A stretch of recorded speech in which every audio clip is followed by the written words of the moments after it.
A call-in is a means by which law enforcement, sworn, and non-sworn community come together to deliver a distinct, clear message to members of street groups. These are individuals who are part of groups that commit violence together. And the message is, number one, the violence must stop.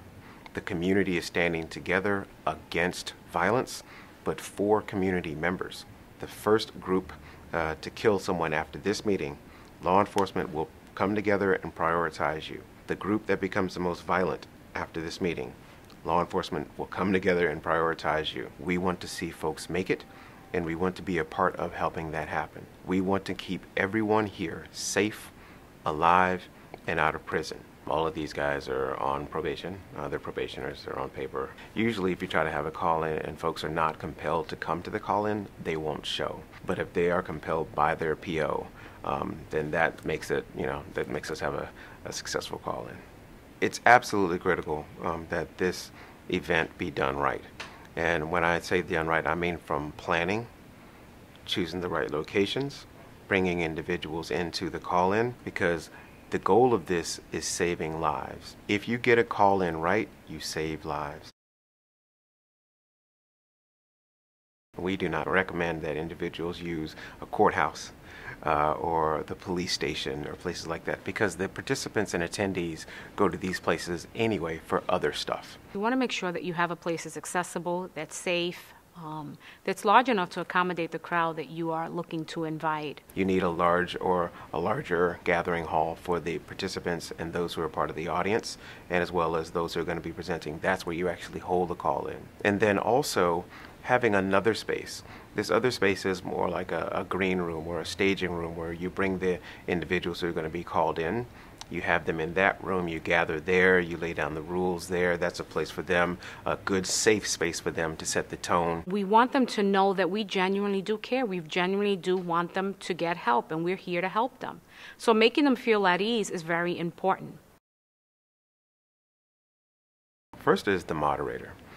You want the moderator to be someone who can command the room, command the audience, and be able to have a good enough memory to go down that list of rules and make sure that they're keeping up with what's happening all around that call-in. That moderator is the one who sets the tone. The moderator pretty much opens up the call-in. What I typically do is I welcome everybody. I set up some housekeeping rules where, no cell phones, just explaining to them what's about to take place, how the call-in is an hour, how we're looking to get them out of here on time. And then I also introduce each speaker as they're going up. We designed a call-in basically like a school meeting. So when the participants come in, the audience is already standing, the participants will stand, and then the moderator will have everyone sit together and then go about the call-in. When the guys are coming in, I always ask the audience to please stand up, just so they can feel welcomed. And I always tell the guys, look around you. Everyone that's here is here because they care about you, they care about this city, and they're here to support you. And then they sit down. But I need to tell you something that's really important and it's on my heart. I didn't sleep well at all last night. I went to bed late, I woke up early, thinking about all of you. I told most of you downstairs, I shook your hand, I told you my name was Dr. Agee. I told many of you that I used to run in court-ordered substance abuse programs, so I know a lot of judges and know a lot of lawyers. I told you that I used to run the Miles College Summer Youth Employment Program, and I used to give hundreds of kids jobs. So I know a lot of employers, and I know a lot of colleges. And I told you that I used to work in G. Ross Bell Detention Center, and I used to work with the boys in blue, as I call them, and those are the young men who were incarcerated. And I helped them to turn some of their darkest days into their brighter futures. But right now, what I'm worried about is I'm standing here. I have the mic. I might be behind the podium. I have the clickers for the slides. I'm worried that when you look at me, that you might think that there's a I and a you, that there's an us and a them. But that's not what this is. The only thing that's here is community. And right now, we're all together. You're going to hear a lot of messages. You're going to see these slides. You're going to see speakers that are going to come before you.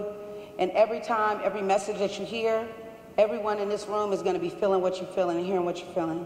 So right now, sweetheart, when we were downstairs, I introduced myself to you. We talked for a good bit, right?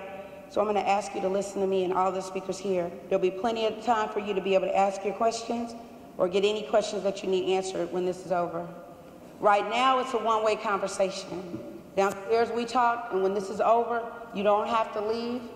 Anybody that's here, you're going to leave on your own free will. If you came on a bus, you can go home on a bus. If your girlfriend dropped you off, she can pick you back up. If you drove, if you walked, that's the way you're going to go home. Nobody's going to be detained. I promise you that downstairs, and it's true up here too. So you get an opportunity to talk and share with us. We've catered food here, and so we're going to allow you for an opportunity to stay and fellowship with us and talk to the people that are here in the room. But we're here today because we want to deliver an important message to you. This is not a big room. You see that the mayor is here, the chief is here. There are a lot of people here, important people just like you. We could have had this at the Boutwell or Legion Field or any other city facility, but we're in this room right now because the people in the room are the people that need to hear this message. And the people that are assembled around the people that are in this room to hear the message are the people that care about you and love you and want to see you do well. And why are we here today? Why is this group here today?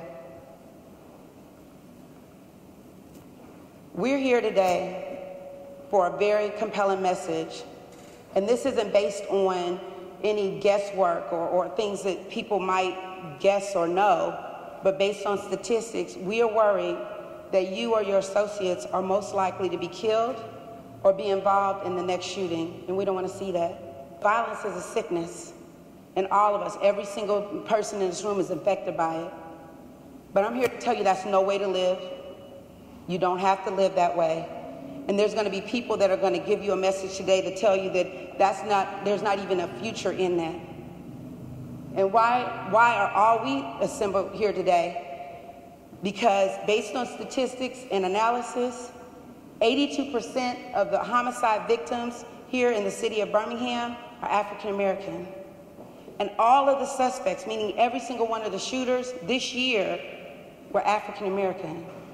So if somebody's not killing us, we are killing us. Why are you here? Because we want you to be the messengers. We want you to go back and tell everybody in your community, in your hood, on your block, in your set, your friends, your cousins, it's a new day for Birmingham. We have the right to dream. We have the right to imagine a peaceful city. We have a right to ask to be able to go to the park. But I don't carry a gun. I can't do this without you. The mayor can't do this without you. No one here can do this without you. You are the most important people in the room right now. You are the leaders, and you are the persons that can help us to make a change in Birmingham. The message is clear. Our community will not tolerate violence. And the message is clear. Our community needs each and every one of you. You're going to hear from the messengers that are going to come up and talk to you today that we need you safe, we need you alive, we need you out of prison. Everything that you're going to hear today is going to be prescriptive. It's not a threat. It's not to worry you or to keep you up at night. It's to tell you what has happened to some people that have been on the path that some of you may be on. It's going to tell you what has happened to some people that you may know. And we don't want that for any of you. So I'm going to bring up a panel of people that are going to speak to you. I call them the hope and the hand. They're going to talk to you about the vision for peace. But we're also going to give you an opportunity to get some help and support. Each and every one of you downstairs, we talk to you about the things that you want. Some of you talk to me about jobs and being a part of programs. And so we're going to help you with that. Thank you very much, Agee. Can anyone hear me without a microphone? First of all, let me express my appreciation to all of you who have taken time out of your busy schedule to come here and be a part of letting these young men know this community cares about them. I was elected mayor back in 2010. I was born and raised right here in Birmingham, Alabama. And on that day in 2010 that I was elected as mayor of this city, I said, it's amazing that a young kid who lived on Roosevelt Court, where any of y'all from Loveman Village, anybody in here from the Loveman Village, a young kid who used to live in public housing on Roosevelt Courtway and 10th Avenue Southwest could grow up and be the mayor of this city. And each day since 2010, when I wake up and I receive either a text message or a telephone call overnight from the police chief that says, we had another homicide. Somebody shot somebody over a pack of cigarettes, over some drugs, over a girl, or over this. My heart bleeds because that individual can't grow up to have the success that I had, having been born to parents who didn't have any money. All they had was a hope that their children could live a better life than they lived. Now that responsibility is on my shoulder as the mayor of this city to make sure that I give you all hope that you can do something that you never dreamed that you could be or do. That's what we're here today, to try to show you that there's a better life. Because you know what? We didn't just reach in a hat and pull out your names to say, oh, we want these guys to come down here to the Civil Rights Institute, a place that represents struggle, to give you the right to walk the street without being harassed by anybody simply because of the color of your skin. We didn't just pull your names out that hat. A lot of research and information went into it. And guess what we found out? Each one of you all got a laser, a red dot laser on your head. And y'all know what that means. It means you're a target. Death is on you right now. Do you understand what I'm saying? Death is on each and every one of you all right now. And it's this community, these individuals in this room, that's trying to remove that red dot from your head, to give you a sense of hope. I realize that each one of you might say, well, you know, I need a job, or I didn't make it through school, and I need another chance, another opportunity. But as mayor, I can't bring jobs into this community if we got streets running wild. I can't ask teachers to teach kids who are strung out on drugs in the classroom. As mayor, I can't provide you the resources to be successful, to get that red dot off of your head, to live a productive life, unless we do more. And we're not calling you in here to be snitches. We're not calling you in here to do anything out of the ordinary except live a better life. And we realize we got to give each one of you the tools to live that better life. That's what all these other folks are in this room for. Do y'all realize the people who are in this room to put a hand out? We didn't gather you up to take y'all over to the county jail or the city jail. That's not why you're here. We're offering a hand of hope. We're offering you the opportunity to turn your lives around. And we realize that we got to help you do that, because we know it's hard to do it on your own. That's what the rest of these people are in this room. That's what Dr. Agee is all about. That's what Chief Roper is all about. That's what Brandon Falls is all about. We don't get no joy out of locking people up. That's a waste of tax dollars, dollars that could go to educate people. For every person that's locked up in jail, there's one less opportunity for somebody to go to a decent college, one less opportunity to go to a trade school, one less opportunity to live a decent life. That's what we're in here all about this evening. I ask that you do only one thing right now. Just listen up. Just listen up, because this opportunity may not come along again, but it's here right now. Take advantage of it. Take advantage of this opportunity. I'm looking at each and every one of y'all. Hold your head up, son. Hold your head up, because I want to look you in the face. I want to look each and every one of you in the face. Because those of you who don't listen, I'm going to come to your funeral. And I'm going to look over in there and say, we asked him to give us an opportunity to remove that red laser dot from his head, and he didn't take it. And I want you all to remember what I'm telling you right now, because some of you all may be at that funeral that we sending one of your boys on home. Just remember what I'm saying. I'm giving you that opportunity because it's a better way. The next speaker will be the chief of police or someone who's in command with police. They're basically letting folks know, here is what we are about right now. Here are the rules. The first group to put a body on the ground, law enforcement's going to come together and prioritize that group. The first group to become the most violent group after this night, after this call-in, we're here to prioritize you as well. However, we would love to offer you support and outreach, and you'll hear that message. He has a PowerPoint with the recent enforcement action.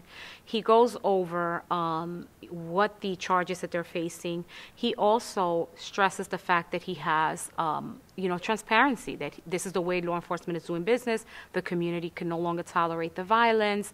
And these are the partnerships that are on board. And here it goes by the federal, just giving them a rundown of the FBI, the different agencies that in the resources that they have available to them, should they choose to continue to drive the violence in the city. And then after them, they'll be followed by the district attorney, who will talk about how they have prioritized or made priorities in their office to prioritize individuals who keep violence. Same thing for the U.S. attorney. That's usually, the U.S. attorney is usually the scariest voice on that side of it. I think it's important to have both because you have the state level sentences and then you have the federal sentences. A lot of times these guys don't understand what it means once they have gone federally.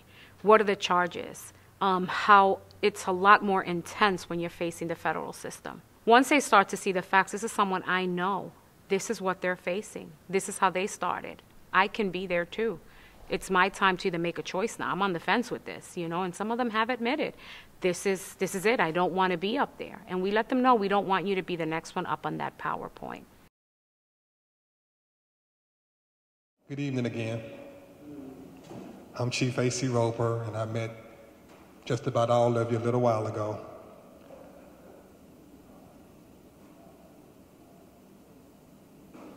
Let me say, we care about you.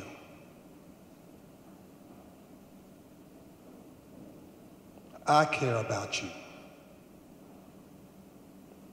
I was born and raised here, grew up here. The day I started the police academy, I was living in Central City Projects, public housing. The day I started the police academy. So we've seen the challenges, but I care about you because my younger brother was killed in this city. 19 years old. And I remember where I was when I got the phone call. I know what it does to my mother today when his birthday rolls around. So it's an honor to be the police chief in the city where I was born. And I'm here to tell you that we've got to do everything we can to stop the violence. So we know from the data, we know from the numbers, we know from the statistics that most of our homicides involve groups. You can call it a gang, you can call it a posse, you can call it a sect, you can call it a crew, but it involves groups and group dynamics and people who know each other and people who are connected. And the data shows that you are most likely to be killed or be the next killer. And we don't want that. Hear our hearts. We don't want that. We want you alive, we want you safe, and we want you out of prison. That's what we want. I don't want a phone call from the detective telling me that we've had another homicide. I don't want to call the mayor or send him a message we've had another homicide. We want you alive, safe, and out of prison. So it was only fair that we talk to you about this. See, we didn't have to do this, but we're doing this because we care about you. So it's important that we explain to you the rules, the new rules that the city of Birmingham will be operating under at the end of this meeting. We wanted you to know that, what the rules were. And here's the rules. Since most of the homicides involve groups, we're coming after the groups. So what does that mean?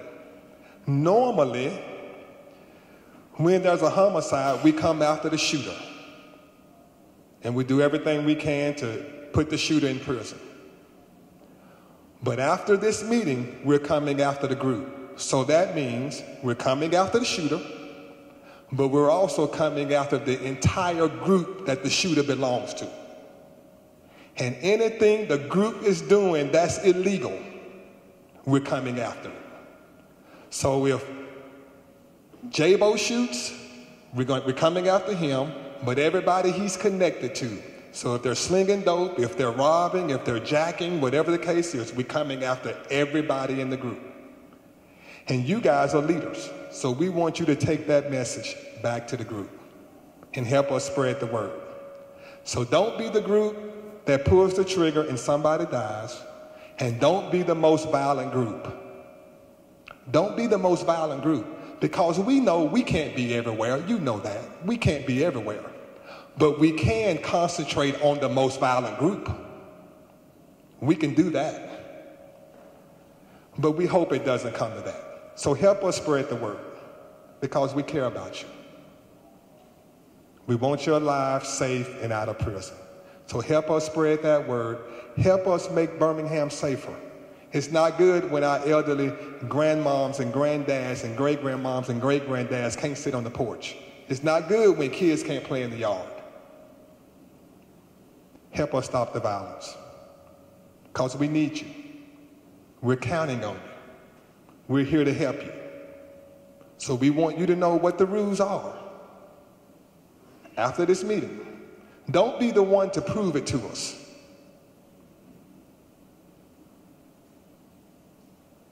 Let's do it the right way.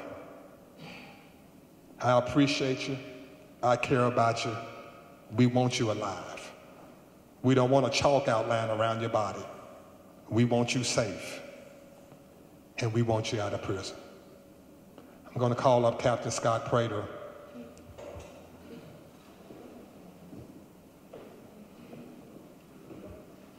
Go back one. Let me also mention this slide. It's not just the Birmingham Police Department, but it's all of our partners. So you look up here, you see the District Attorney, you see the U.S. Marshals, you see Department of Corrections, ATF, DEA, FBI. We got people all in this room from every one of these agencies. So when we come after the group, it's not just the Birmingham Police Department. It's all of these agencies partnering to come after that group. So don't be the most violent group, and don't be the one that leaves this room and your group commits a homicide in this city.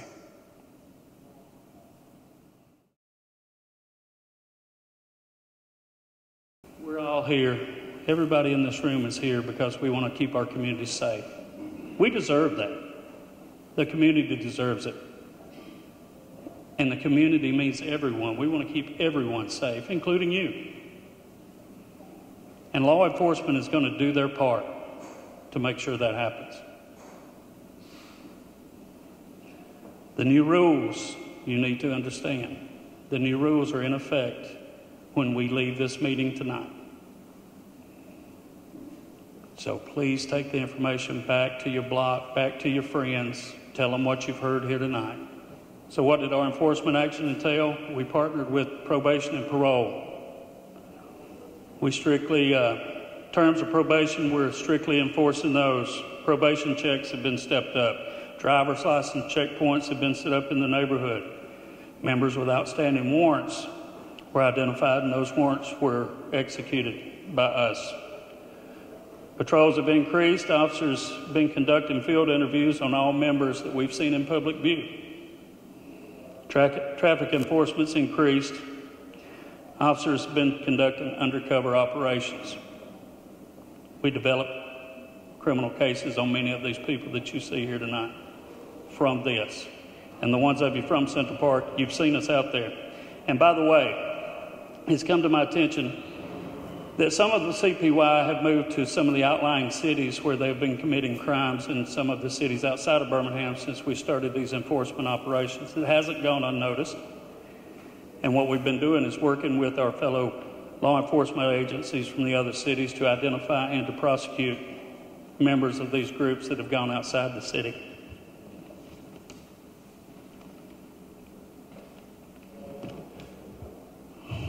We know we can't promise to go after every shooting, and you guys know we can't get you for everything you do, okay?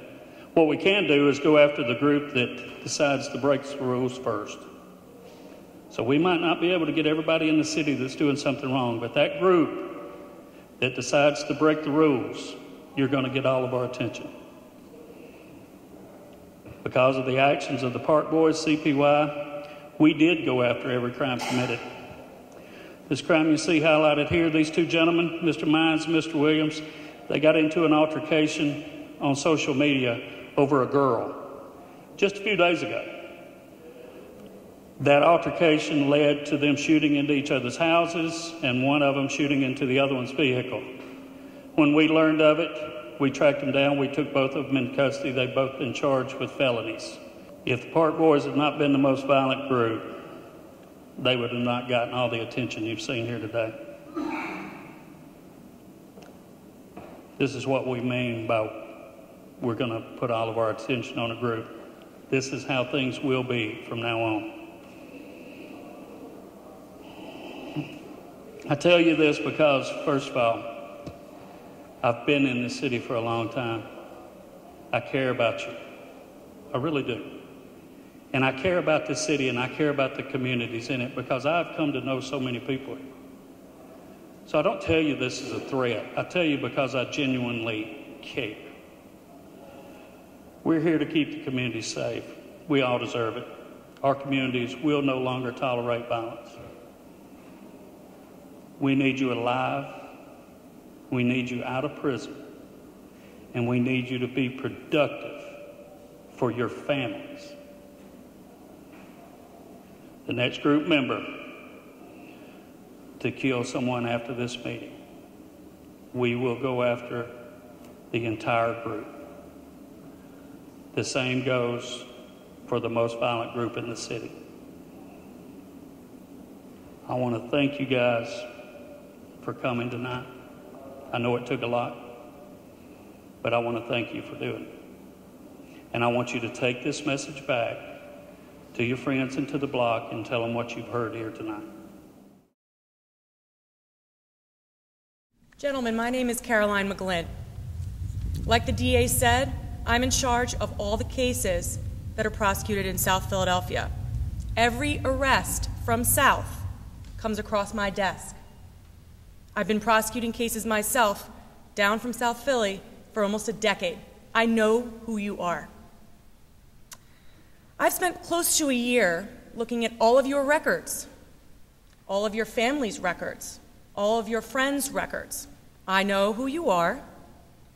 I know where you've been arrested. I know why you've been arrested. And 9 times out of 10, I know why you did what you did. It's called intelligence, and we've spent a lot of time putting it together. As the commissioner said, you are now on a list you don't want to be on. You are at the top of everyone's list. Priority. I don't want to put you in jail. I don't want to see you dead. I felt the same way about Damon Stafford. I felt the same way about Nasir Westbrook. I felt the same way about JoJo Knight and about Jamal Parker. Those are just a few. I hear minutes after someone is dead, and I'm tired of it. Now, if the violence doesn't stop, I will do everything under the law that I can to make you pay. Because you all have lost sight of who you really are. You're the brothers, the sons, the fathers, the friends of your community.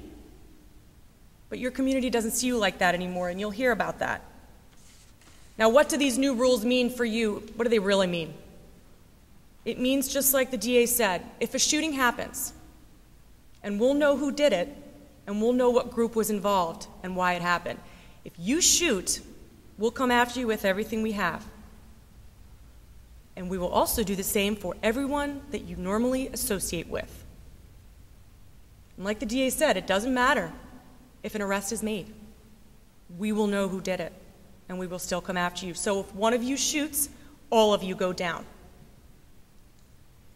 If you are on probation, life will get harder for you. You will be home visited more. You will get drug tested more.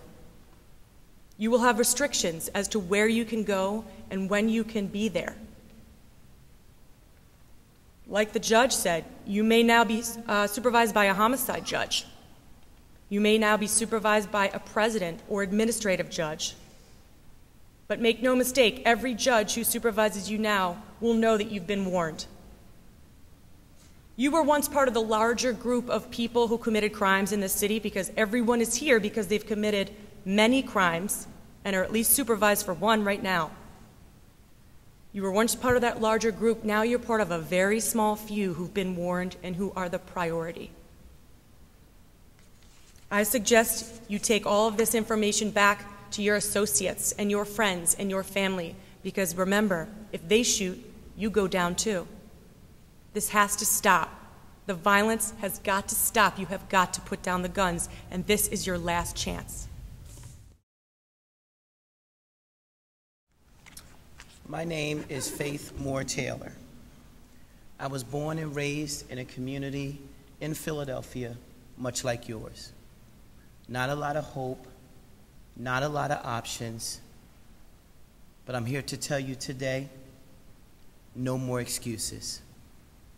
When I was a child of 12 years old, my 10-year-old best friend was killed because he looked at somebody the wrong way. And I've spent 21 years of my life, both as a local prosecutor and for the last 17 as a federal prosecutor, trying to make sure that no family feels, that no friend feels what I felt. And so it was with honor, that when the U.S. Attorney of this district, Zane Meminger, said, "We want to join this effort," I raised my hand. I volunteered because I wanted to be in the room with you. I wanted to look you in the face and make sure that you understood that today, life for you changes. I'm here to talk about what happens to each and every one of you when you choose not to listen to what our state partners have said to you. When you choose not to take the options that our social service partners are going to offer you. I am here to say to you that if they call, the federal government will answer. Let me say it again. If they call, we will answer. And what does that mean to you? What that means is simple.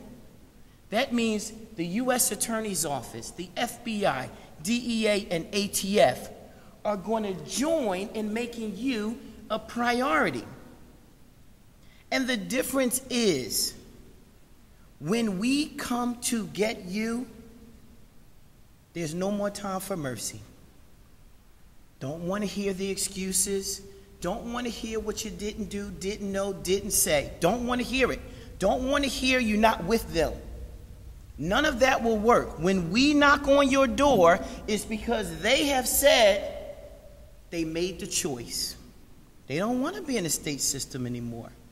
They want to be with the big boys. And guess what? We're here to say we got room for you. This is a warning.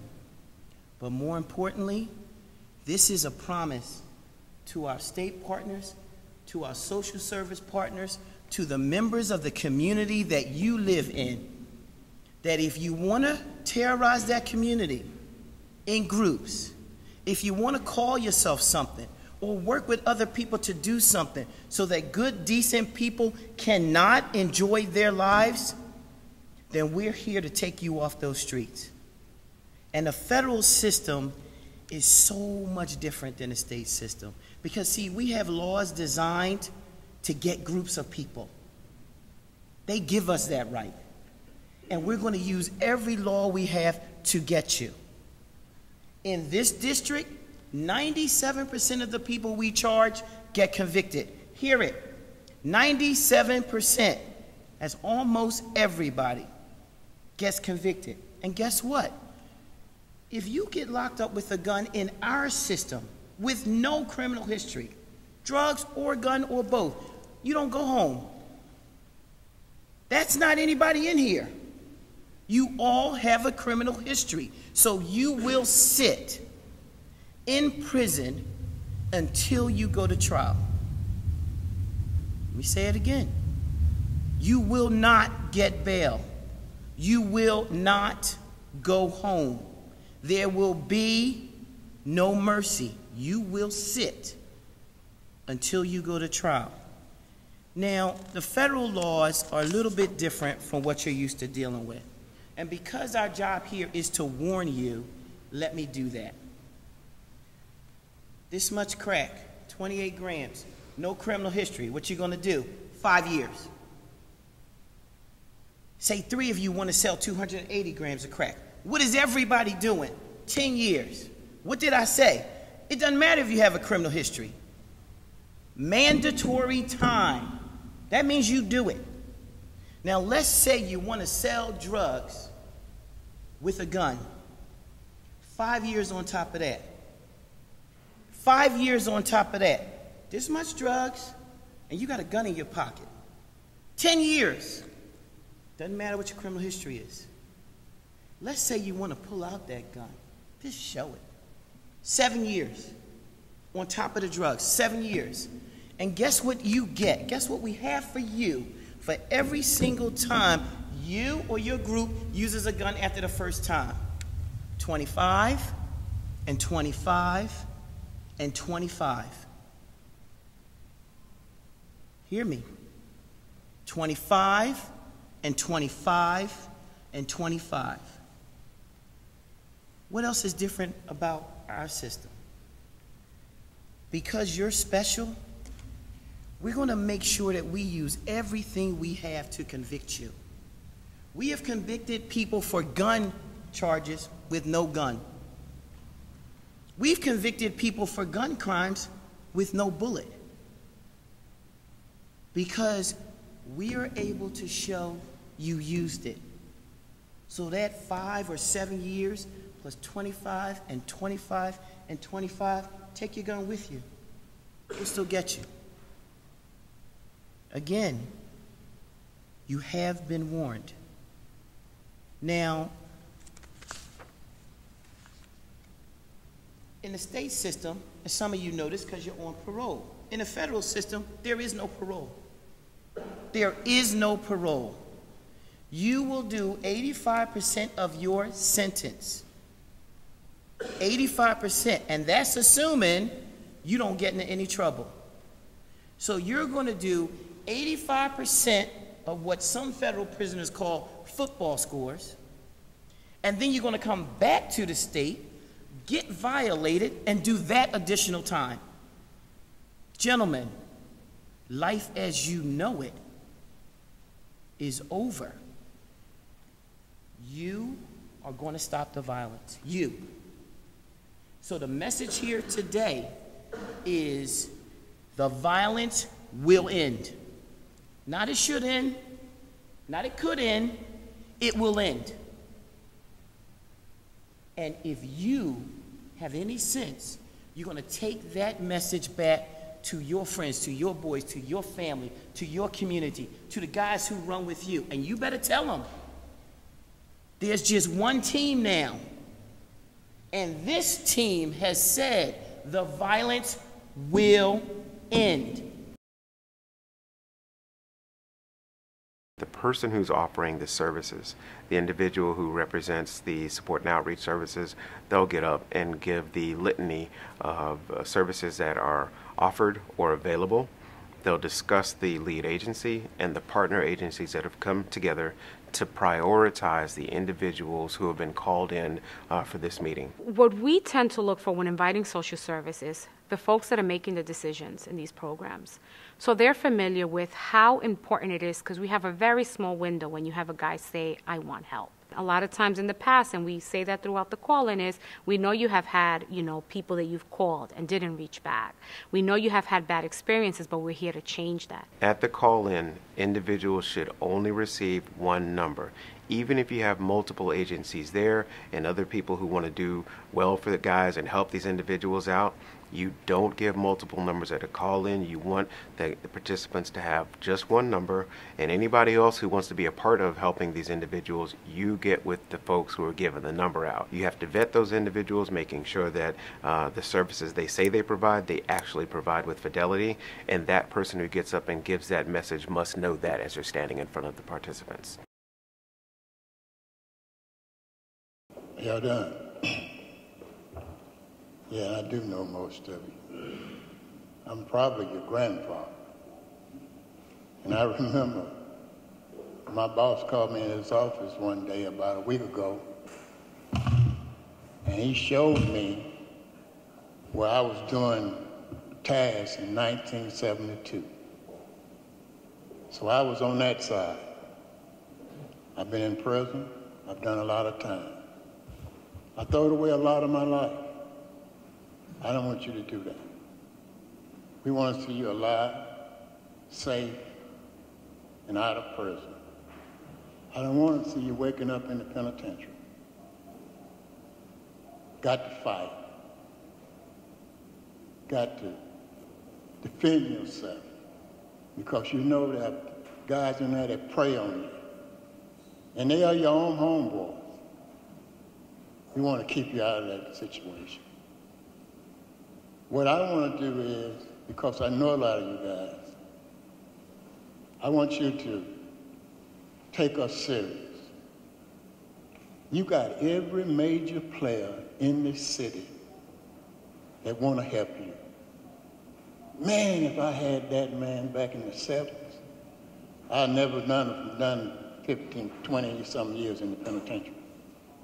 You got every major player, the mayor. Man, I remember the mayor wouldn't even look at me back in the 70s. But you got the mayor here saying, hey, we love you, we want to help you, and we want to provide for you. Man, that's awesome. This is what I want to do. I want to speak for Mr. Foster Cook, who's my boss, gave me a chance out of prison to do what I'm doing. Man got a heart big as this room.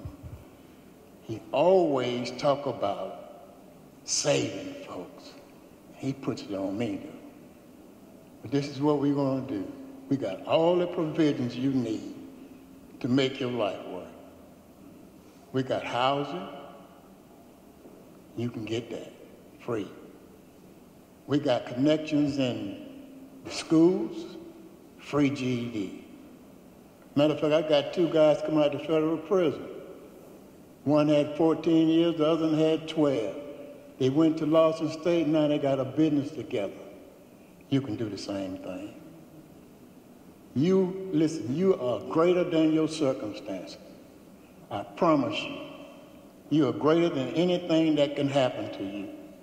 All you have to do is make a decision. And you can make a decision because you were born to make decisions. None of you in here said that when you was a little boy, said, Mama, I want to grow up to be a killer. All of you had aspirations. I remember I did. I wanted to be Superman, because Superman helped a lot of people. What was your aspirations? What happened to him? Doctor, lawyer, all those things you wanted to be when you were a kid. What happened? We still got those things provided for you that you need to make your life work. School, housing, Lawson State, you can get your trade free, you don't have to pay for it. TAS will help you. Anything that you need, we are provided for you. And you fill out papers downstairs. And we're going to pass out some cards. And Mr. Post is not here, but that number that you can call anytime you get ready, this brother here is going to pass out the cards. Accept what we're saying and make your life work. Thank you very much. And then from there, the moderator will get back up and introduce the non-sworn members of the panel who are going to be speaking. You want to make sure that you have someone that's in their community, that's talking the things that they're familiar with. Just like the folks that you have in the room, you're here to show them these are people that are within your reach, not somebody outside of here that doesn't understand what's happening in your city.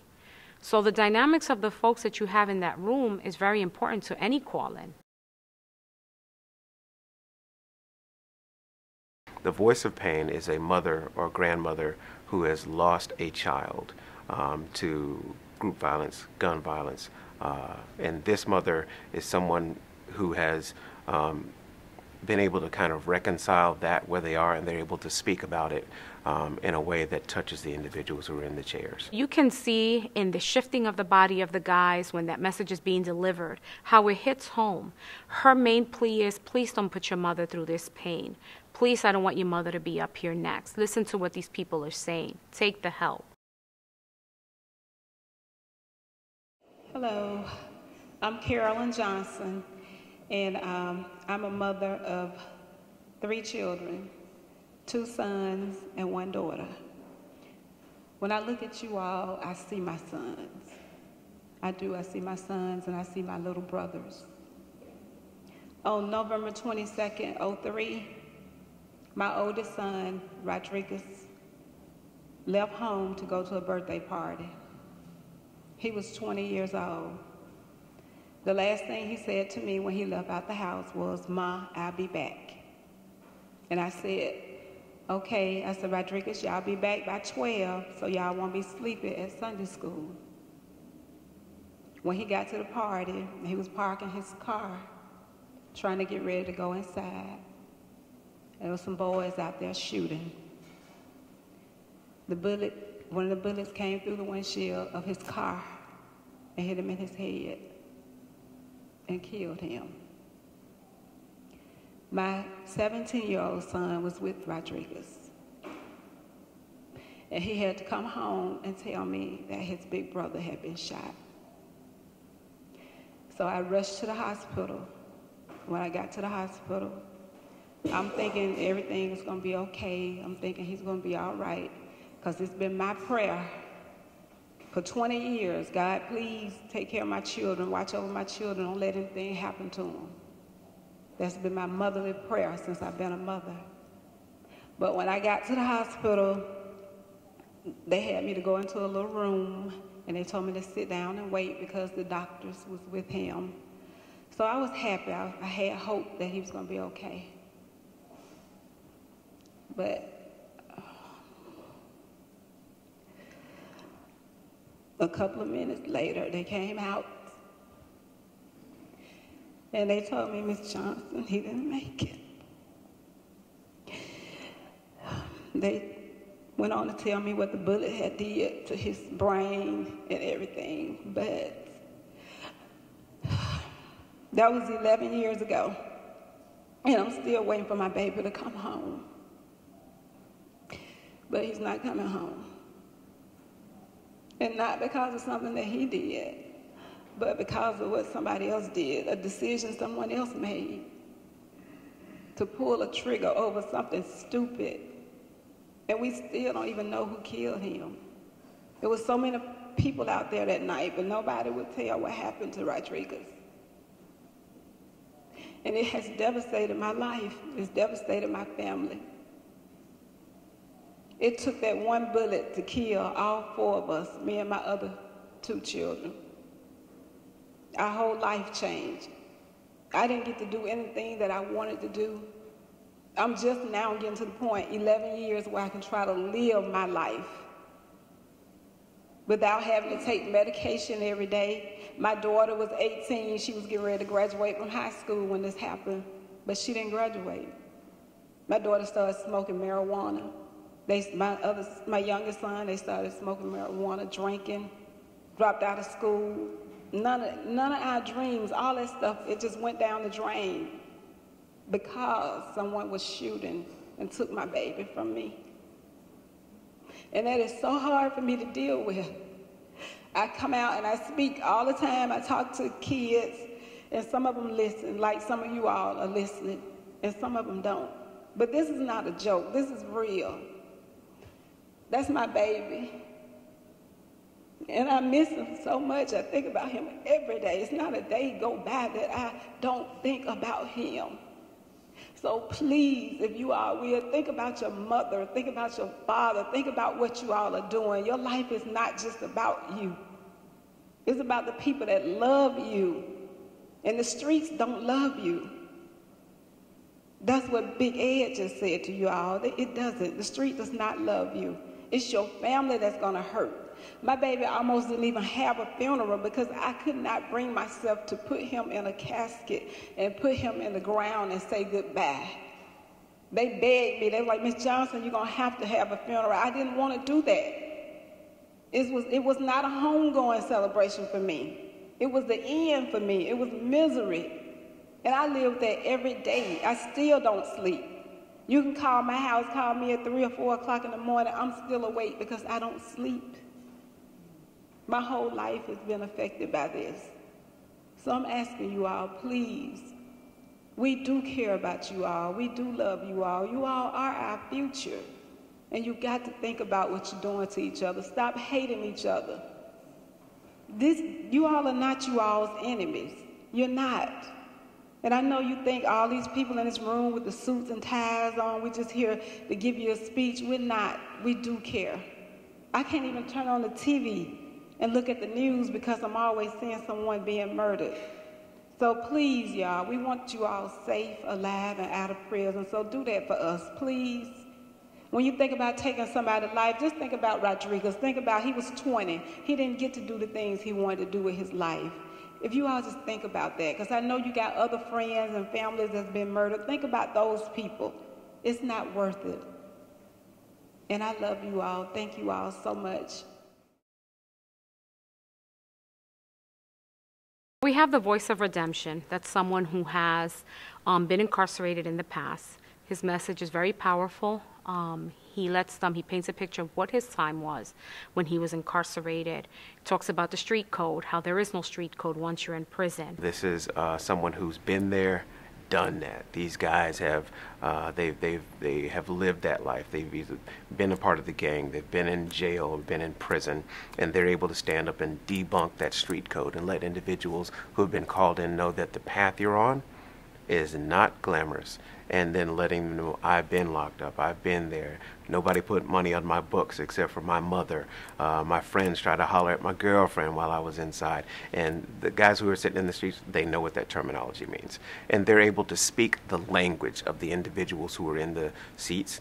They're not up reading their own life story because they know it. They're able to stand and just from the heart give that message, but making sure they hit the points. The points are they're debunking the street code. They're letting the individuals know that prison is not where they want to go. They don't want to die. You know, self-preservation is still real, even if you're a group member. And that person comes hard with that message of this ain't what you want. And then he wraps it up by letting them know, I change, you too can change, and these are the steps that you can take to change. I'm Bill Cobb. I am currently the Executive Director of Urban Angel Foundation. Prior to that, I was the Vice President of Sales and Marketing on the largest telemarketing company on the East Coast. During that time also, I was an outreach coordinator for Men United for a Better Philadelphia. And just prior to that, I finished doing 6.5 years in prison for robbery, kidnapping, criminal conspiracy, and violation of Uniform Firearms Act. So I'm here today to show you that although we make some choices that have gotten us to places that we don't want to be, that if you do make an effort, it's possible. I am living and breathing truth that it's possible. The violence in the city of Philadelphia has to stop. We are the instigators of it, most likely to shoot someone or to be shot. You got to go back to your group, go back to your neighborhood, go back into your homies that they not playing. I saw the fidgeting in the audience when the feds got up here and told you about them quarters they giving out. They real. I spent time in the day room with people that look just like y'all. The difference to me when I see a bunch of black men assembled like this, or that there's an absence of uniforms right now. I see that we got on different color clothing, but up in the joint it's all the same. It's a hurt piece, fellas. I only did 6.5 when I was 23, and I didn't have children. I didn't have a wife. I didn't have a great job. I wasn't a popular member of my community. I couldn't go where I wanted to go during that time. And I did 6.5 years in prison, and it was the hardest thing that I ever did. I cried every night, and I'm not lying to you. When the lights go out, and then you in the cell with your cellie, who's a complete stranger, and you got to go to the bathroom, it's a hurt piece. When your peoples come up to visit you and then they leave that visiting room, and you don't want the food that they got in the cafeteria, and so you're trying to eat as many bags of chips or microwave sandwiches as you possibly can, it's a hurt piece, man. Ain't nothing popping about them prisons. Y'all already been identified by the feds. By the feds. Take it back to your group, because anything that somebody else does pertaining or relating to a shooting, you being held accountable for it. It's like growing up in that house with that grandmom that beat everybody when they did something. Now you like that with law enforcement right now. And they coming to get you for anything that you do. Once that happens, child support, traffic ticket. And then the thing that she didn't say is that they not giving y'all no play neither. So you can't even roll over on your homie and get no rhythm. Take it back to your community.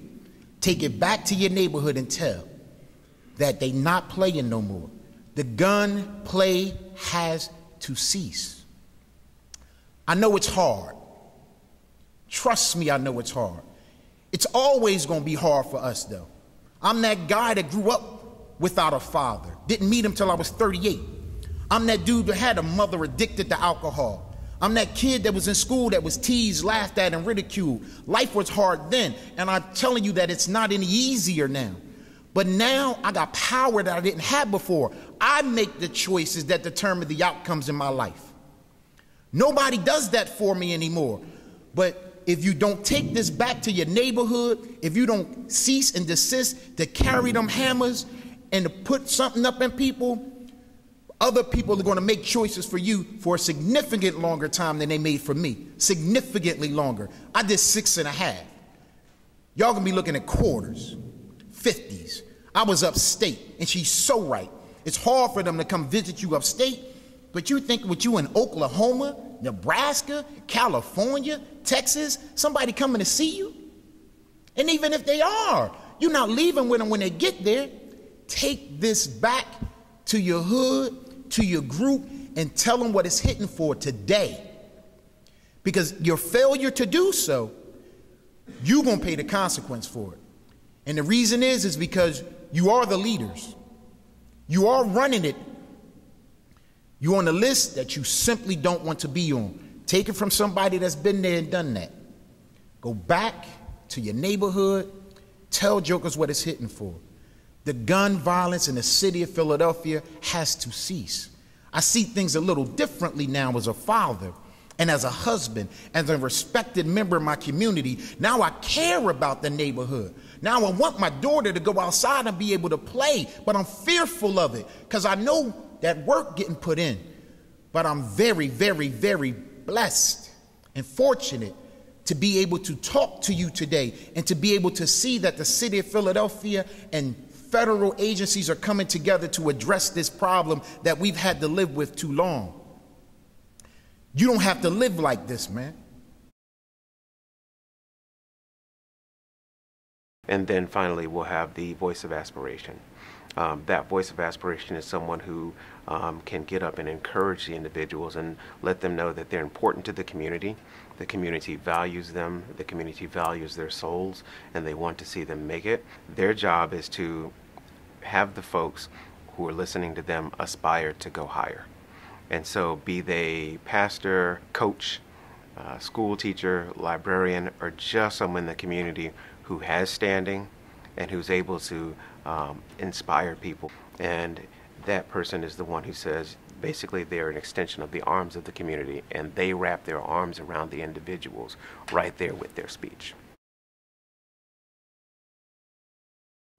Hey, what's up, everybody? I'm Thomas Beavers, servant leader and senior pastor of the New Rising Star Church in the East Lake community on the east side of town, right here in Birmingham, Alabama. I want to say a few things to you today. The first thing I want to say is that I'm sorry and I apologize. Many of you may be wondering, why am I sorry? Why do I apologize? I represent the church, and the church has failed you. Everybody in here is telling you if you don't do the right thing, they're coming after you in the future. If you don't do the right thing, they're going to make you a priority.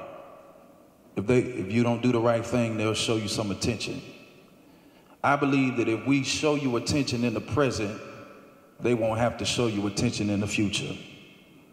If we make you a priority in the present, they won't have to make you a priority in the future. I'm coming after you right now in the present because I believe that you have value in your present state. It ain't about being cleaned up. It ain't about having it all together. None of us have it all together, but I believe that you have value even right now. And so I'm coming after you right now along with Pastor Mike Jr. and all of the other clergy that are represented in this place so they don't have to come after you in the future. Second thing I want to say to everybody is that some of the smartest people I know are not inside of the courtroom as doctors and lawyers.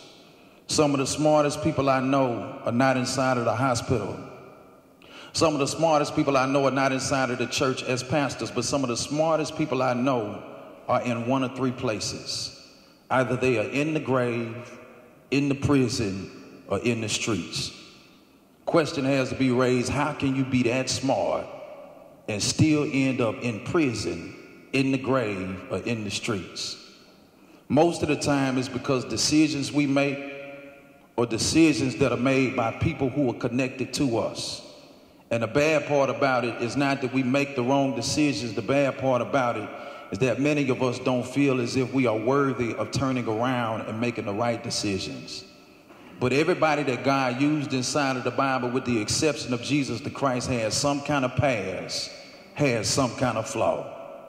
If God can use Moses, who's a murderer, if God can use David, a murderer and an adulterer, if God can use Noah, who's a drunk, if God can use Solomon, who's a polygamist, if God can use loudmouth cussing Peter, who had anger management issues, if God can use Paul, who's formerly known as Saul he persecuted the church. As Paul, he became one of God's greatest ambassadors, one of God's greatest preachers. All of us ought to be excited because that says that God can use absolutely anybody. I don't care what you did in the past. I don't care who counted you out. I don't care who said you can't make it. I don't care who said you can't do it. I don't care what kind of lifestyle you grew up in. Maybe your father wasn't there like my father wasn't there. I don't care where you came from. I want you to know that you do have a future. I want to close by saying this. Mayor Bill talked about the red dot that is on all of your foreheads. That red dot is a dot of death. It's my responsibility to replace that red dot with some red blood. Over 2,000 years ago, there was a man named Jesus Christ who died so you wouldn't have to die. He bled so you wouldn't have to bleed. He laid down his life so we can pick our lives up. If we could save ourselves, we would have been saved ourselves. But many of us are a product of our own environment. But even though you can't save yourself, I know somebody who can. If you want to find out more about him, see me after this is over. More than anything, I want you to be safe. I want you to be alive. And I want you to be out of prison. Peace. So that concludes the message that we have today, and we are really grateful for everyone that came and spoke to you today. When I talked to you downstairs, I said that you're going to see some people that you've seen only on TV, and those people have shaken your hands today, am I right? Those people have handed you cards today, am I right?